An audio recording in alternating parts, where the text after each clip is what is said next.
শুধু চিনি খেলেই যে ডায়াবেটিস হবে এমন নয়। মানসিক চাপ, অনিদ্রার মতো সমস্যাও সুগার লেভেল বাড়িয়ে তোলার পিছনে দায়ী। ডায়াবেটিসে শুধু ওষুধের উপর ভরসা রাখলে চলবে না, আপনাকে খাওয়া-দাওয়া নিয়েও সচেতন থাকতে হবে।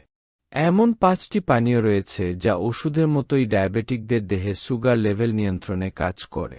মেথির দানার মধ্যে রক্তে শর্করার মাত্রা নিয়ন্ত্রণে রাখার শক্তি রয়েছে। আয়ুর্বেদের মতে মেথির মধ্যে থাকা দ্রবণীয় ফাইবার রক্তে অতিরিক্ত সুগার নিয়ন্ত্রণে সাহায্য করে। রোজ সকালে খালি পেটে মেথি ভেজানো জল খান। করলার রস এই রোগের চিকিৎসায় দুর্দান্ত কাজ করে। করলা ইনসুলিন সংবেদনশীলতা বাড়াতে এবং রক্তে শর্করার মাত্রা নিয়ন্ত্রণে কাজ করে। রোজ সকালে খালি পেটে করলার রস খান। সকালে যদি চা খাওয়ার অভ্যাস থাকে তাহলে দারুচিনির চা খান। জলে চা পাতার পাশাপাশি দারুচিনির কাঠিও ফুটিয়ে নিন। দারুচিনির ইনসুলিন হরমোনের কার্যকারিতা বাড়াতে এবং পরিপাকতন্ত্রে কার্বোহাইড্রেটের ভাঙন কমিয়ে রক্তের শর্করার মাত্রা নিয়ন্ত্রণে রাখে।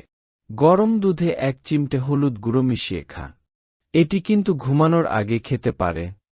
ভিডিওটি ভালো লাগলে সাবস্ক্রাইব করতে ভুলবেন না।